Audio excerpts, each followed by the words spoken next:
السلام عليكم ورحمة الله وبركاته. بسم الله الرحمن الرحيم. الحمد لله رب العالمين، والصلاة والسلام على أشرف الأنبياء والمرسلين نبينا محمد وعلى آله وأصحابه أجمعين والتابعين ومن تبعهم بإحسان إلى يوم الدين وبعد، وسلم تسليما كثيرا. أما بعد. My dear respected brothers and sisters in Islam, tonight's topic is about inspiring the next generation to have faith and confidence and to develop in leadership. So subhanAllah, when we look at this topic, especially through the lens of the world that we live in, where subhanAllah, the average time that 14 to 18-year-olds spend on their phones is about 4.5 hours a day. 4.5 hours a day. And the 4 most watched YouTube videos is that of cartoons, which parents are playing in front of their children in order so that they can be distracted and occupied with those cartoons. Because the world that we live in, nurturing children has become that much more difficult. And subhanAllah, anywhere that you look and everywhere that you look, it's filled with that type of distraction. It's filled with things that are there to occupy a person's mind. You know, subhanAllah, the companies tells us that this is a product. Right? If you have your phone, whether it's a Samsung, which you should make tawbah from, and if you have an Apple device, they tell you that this is a tool and this is a product. But the reality is that we are the product. And this is the means through which we are controlled, the means through which we are sold, the means through which we are advertised. That is the paradigm of the world that we live in, subhanAllah. Right? Wherever you look, subhanAllah, there are advertisements. There are things that are calling out to you. There are things there to distract you. And so this is the world that our young minds are growing up in. This is the community and this is the environment. So when we talk about nurturing and inspiring the next generation, especially here in the West, we have to know for sure that the challenges that we have, especially in these times, are very unique. And especially given the fact that the environment and the community is not geared for them to receive that. Right? In the context of the American Muslim community, right, the masjid is the epicenter of the community. The masjid serves not only as the prayer hall, it serves as the school, it serves as the madrasa, it serves as the youth center, it serves as the center for social services. Whereas, subhanAllah, in the Muslim world, you would find that the masjid has its specific set of things that it provides, but the rest of society has an infrastructure in place where it might be not to the most ideal level, but at least there is some level of fitrah there. Some level of fitrah. Some level of the natural disposition that Allah subhanahu wa ta'ala has created each and every child with. As the hadith of the Prophet ﷺ said, كُلُّ مَوْلُودٍ يُولَدُ عَلَى الْفِطْرَةِ فَأَبَوَاهُ يُهَوِّدَانِهِ أَوْ يُنَصِّرَانِهِ أَوْ يُمَجِّسَانِهِ. That every child that is born with the natural disposition to recognize Allah subhanahu wa ta'ala, to recognize that Allah is their creator, to recognize the haqq. But as that child grows up, the hadith of the Prophet ﷺ states that it is the influence of the parents which will either cause them to become a Christian, or a Jew, or a fire worshipper, or a Zoroastrian. Which means that the environment and the influencers that are there in this child's life are crucial for the tarbiyah and for the upbringing of this child. Right? This child cannot simply be expected to be nurtured in just any environment, or even nurtured in a vacuum and then be expected to be the next Imam Ghazali, or to be the next, for example, Imam of the century, or the next, like the Sahaba, or like, for example, the Imams of Hadith, and so on and so forth. That doesn't happen. There's a lot of thinking that goes, there's a lot of effort that goes in behind. People talk about Salahuddin al-Ayyubi, rahimahullah, rahmatullahi wasallam. But what about his teacher, Nuruddin Zengi? What about the entire effort that was put in to establish that system? That entire system that was put forth. And this is what the Prophet ﷺ, when it came to nurturing the young companions around him, this is what the focus of the Prophet ﷺ is. Because a lot of the companions that accepted Islam in the early days particularly, right, they were young people. Sa'd ibn Abi Waqqas, it is mentioned that he was about 18 years old, 18 to 19 years old when he accepted Islam. Talha Zubair said that he was about 15 years old. 15 or 16. Zubair about 15 years old. Young companions that were now being nurtured in Islam. They were growing up in Islam. And the way that the Prophet ﷺ did their tarbiyah, the way that the Prophet ﷺ, nurtured them in Islam, in Islamic teachings, the way that he handled them, the way that he would recognize them for their talents, the way that the Prophet ﷺ had this unique ability, that he would, subhanAllah, look at each child and recognize that child for the unique talents that he had. But before he would start nurturing that, he would develop a relationship with that child. One of the things is, in every community, subhanAllah, you need to have this youth lecture, and this youth halaqah, and this youth... Yes, those things are important. But one of the most important things that the youth need is that they need a live person that they can role model off of. They need someone to mentor them. They need someone to be there with them, to be their companion, to be there to advise them, to be there to support them. Our youngsters need us to listen to them, to listen to what they're going through, to be able to give them an ear, to be able to give them support, especially given the fact that they're living in such an environment where the school environment is different, the home environment is different, the masjid environment is different. It's a mixed message. So how can we expect a consistency across the board? A father comes and says that my son is 18 years old and he's off the track. Imam, can you speak to him? As if we have, subhanAllah, in this drawer, we have a medicine bottle, and that medicine bottle has a magic pill in it, and you give that pill, subhanAllah, and khalas, it's done. Right? That's not how it's going to be. Ali radiallahu ta'ala, he said that raise your children according to the sevens. Or this saying is attributed to him.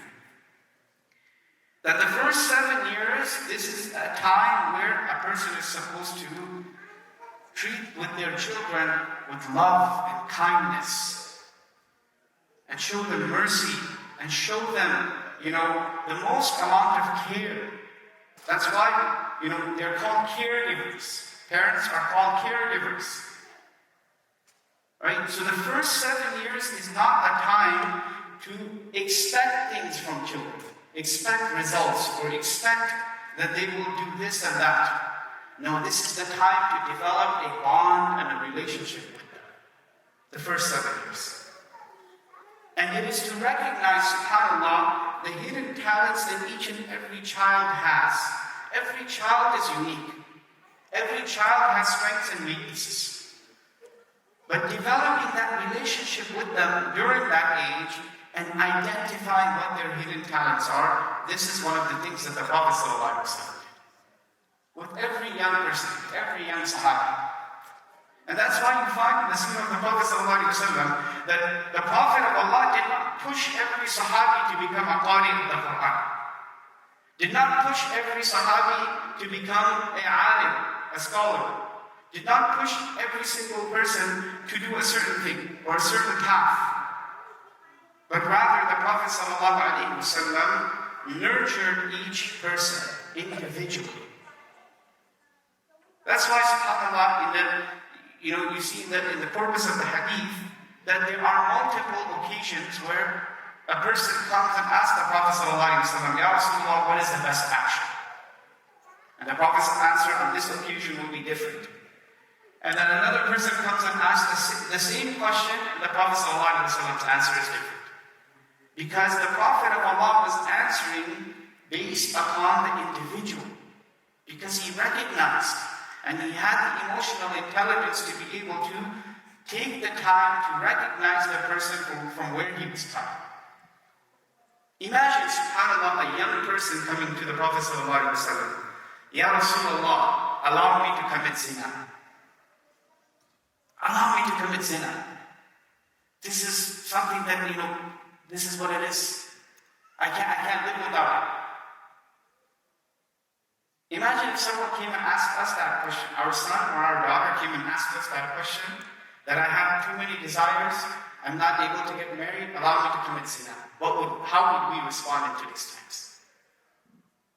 But the Prophet ﷺ, what a beautiful teacher he was. What a beautiful teacher. Right? He calls this person, he says, come closer. He places his hand on his chest, developing that personal touch, that personal connection. And he said that, oh my son, how would you feel if someone did this to your mother? How would you feel if someone did this to your sister? How would you feel if someone did this act of zina with one of your female relatives? How would you feel? And so the person said, Ya Rasulullah, I would not like it. He said that any person that you will commit zina with, they are also someone's mother, someone's sister, someone's daughter. And then subhanAllah, the Prophet ﷺ hits the chest of this young man, and then he makes dua for him. He makes dua for him. Oh Allah, give him, purify his chest and give him chastity. So the compassion that the Prophet ﷺ had. Anas ibn Malik radiallahu ta'ala, we talked about his story in the khutbah today, subhanAllah. He says that I served the Prophet ﷺ for 10 years. And the Prophet never ever, he never ever uttered a word of displeasure at him. Never said, oof. As if he was tired of it.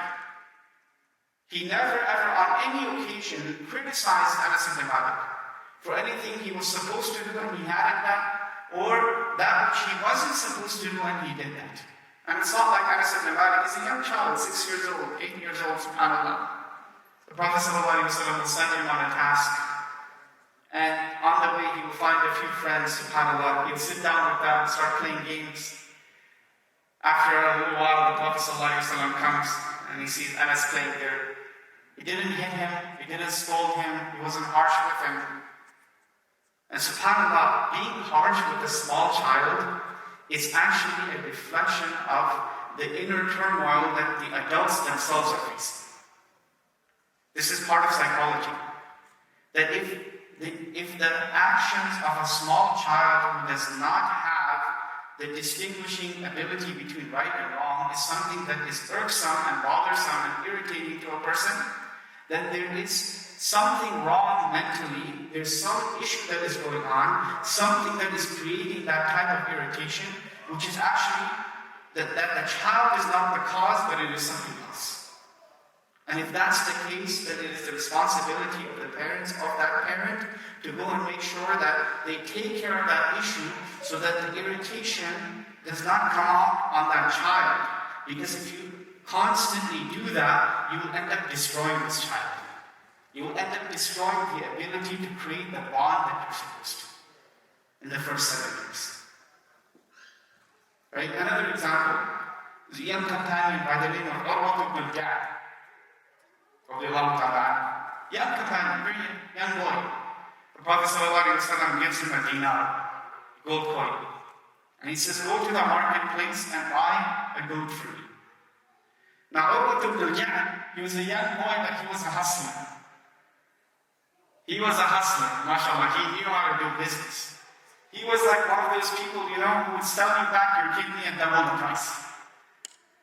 So he goes to the marketplace, he takes his 1 dinar, and he goes and he haggles, and he ends up buying 2 goats for the price of 1 dinar. And then as he's coming back, subhanAllah, somebody says, hey, you have those 2 goats, I would like to buy one of them. And so he goes and he haggles with this guy, and he sells one of these goats for 1 dinar. And then he comes back to the Prophet ﷺ, Ya Rasulullah, here's your dinar and here's a free goat. SubhanAllah. But the Prophet ﷺ said, what happened? Explain to me. He said, Ya Rasulullah, I haggled this person and I haggled that person, and here it is. And the Prophet ﷺ, then what did he say? He made dua for him. He said, Allahumma barik lahu fi sil'ati. Oh Allah, grant him barakah in his investments. Through this one dua of the Prophet ﷺ, Urwa ibn al-Ja'd went on to become one of the most successful businessmen of Medina. It was that one little moment with the Prophet ﷺ. It was the way that the Prophet ﷺ nurtured that person. It was the way that he developed that talent within that person. The Prophet of Allah could have gone to the marketplace himself. But no, he saw that talent within that child, within that young man, and he allowed him that opportunity to grow. And so that's what we need to be doing with our youngsters. That we need to be very careful about the environment that they're in, the company that they're keeping, because the hadith of the Prophet ﷺ, al-mar'u ala dini khalilihi falyanzur ahadukum man yukhalil, that a person will be, a man will be upon the religion of his friends. You should be very, very careful whom you befriend, especially for the young people. Right? The company that you keep, the environment that you are in, this is something that will influence you to the degrees and levels that you will not be able to understand until it's too late. Right? The importance of an environment is something that can make or break a person. It can literally make or break a person.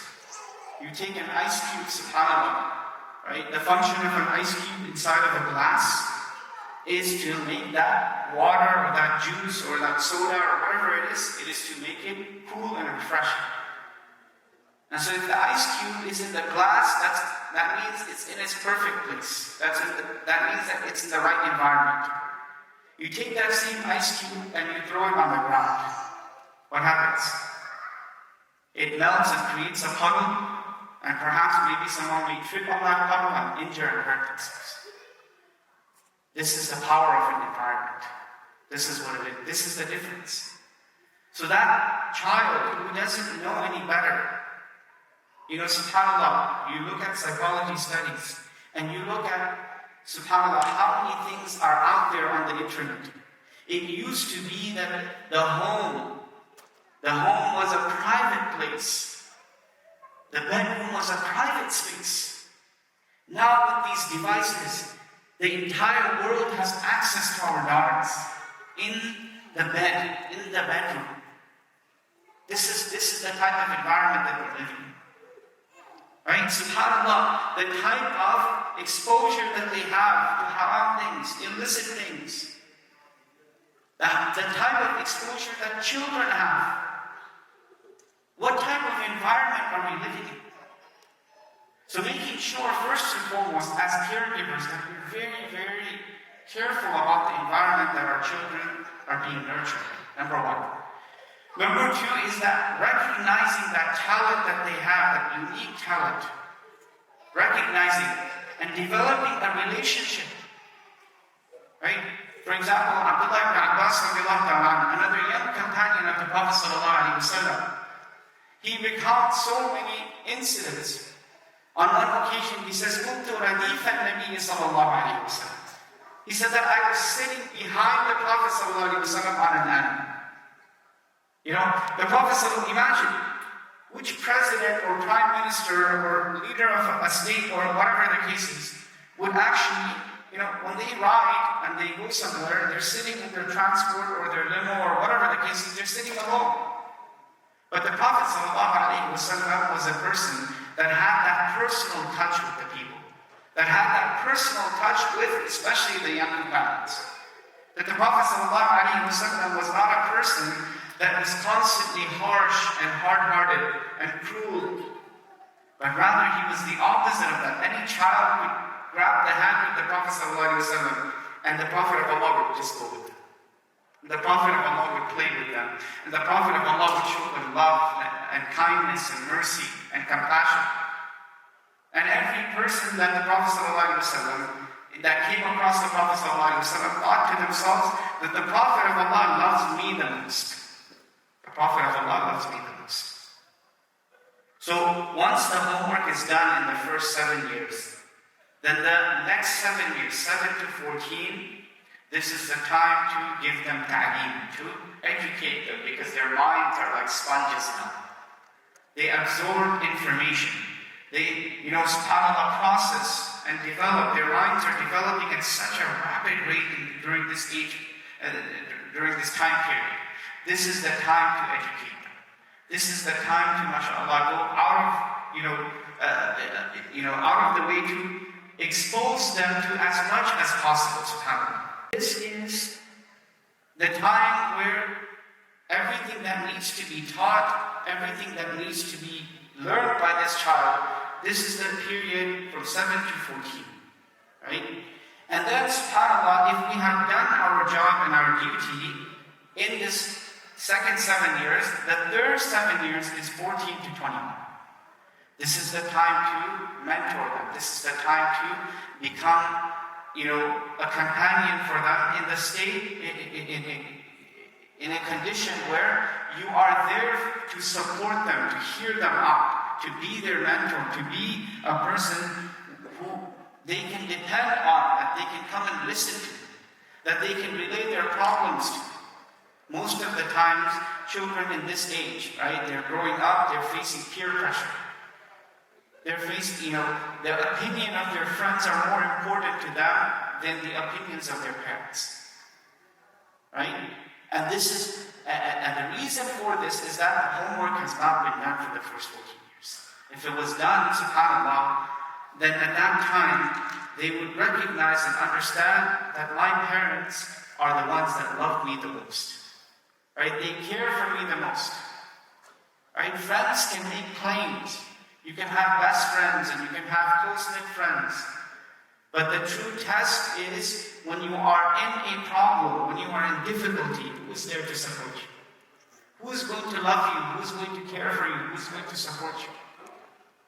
And that is the time when it is proven that the parents are the ones that literally love that child the most. In most cases, obviously, if there's an issue that is where it's a case of an abuse or abusive situation or something else, then that is an entirely different case. But in most cases, subhanAllah, parents are the ones that will love their children the most. So how can we as parents, subhanAllah, nurture these children? Right? Nurture their talents. Make sure that they're growing up to be proud Muslims. Teaching them about the identity of their Islamic heritage. Teaching them about the legacy of Islam. How can we be in a position to do that? Right? Many times our children have more knowledge about, sports players. And they have knowledge of their entire careers in the NBA. And they have knowledge of their, every little detail. Right? But you ask them the names of the Sahaba. You ask them the names of, subhanAllah, the scholars of the deen. You ask them the names of, the legacies of Islam and the informational things about those things. And they have no idea. Right? People don't even know the names of the prophets' wives. They don't know the names of the children of the Prophet ﷺ. Right? So how much of Islam, how can we expect them to love Islam and to love Allah subhanahu wa ta'ala when we have not taught them the love of Allah subhanahu wa ta'ala? We have not taught them the heritage that they have. We have not taught them about the legacy of Islam that they have. How can one love something that they don't have any knowledge about? And the third thing is that The Prophet ﷺ was a person that in his preference, he would actually like to stay silent. The Prophet ﷺ, he would like to stay silent most of the time.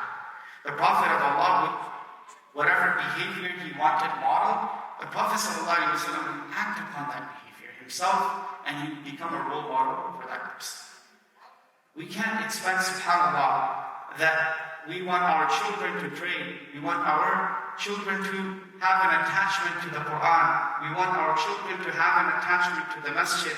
We want our children to eat halal and to remain in good company, yet we're not able to model that behavior for them. We're not able to show them through example.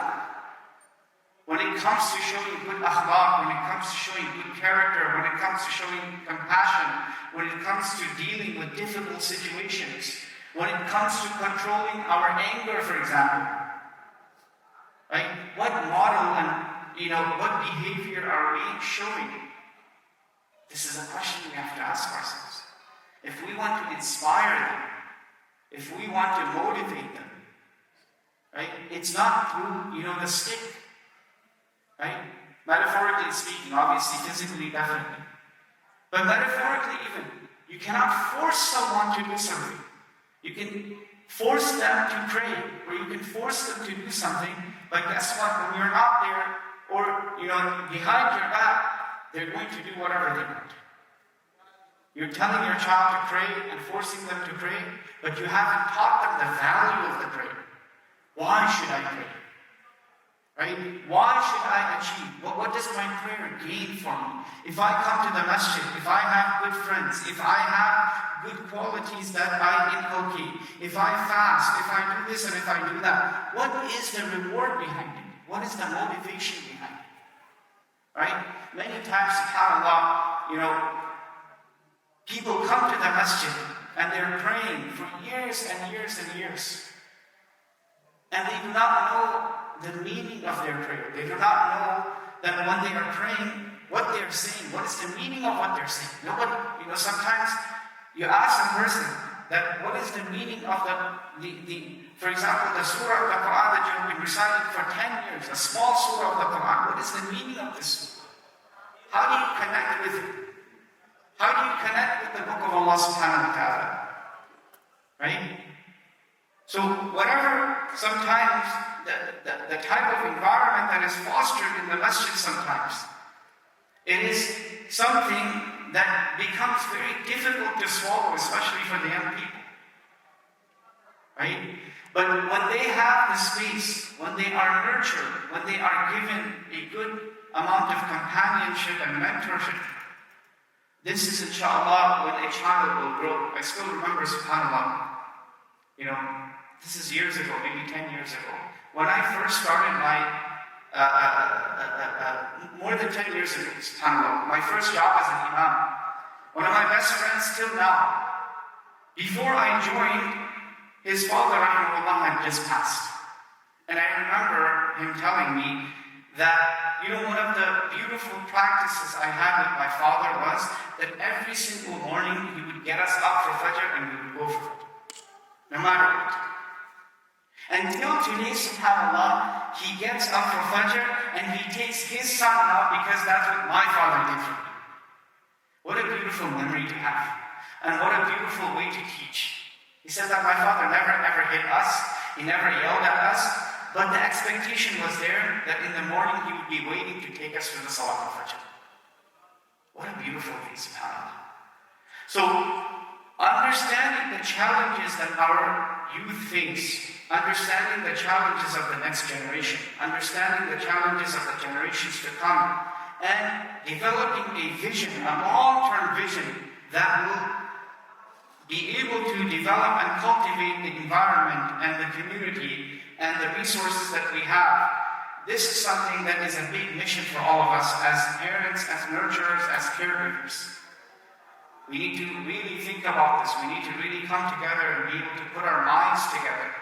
There are many, many things that, subhanAllah, if we don't prioritize them right now, I was just telling someone earlier today, that in South America, the Muslims that migrated from Lebanon, they lost their iman within 3 generations. That's all it took.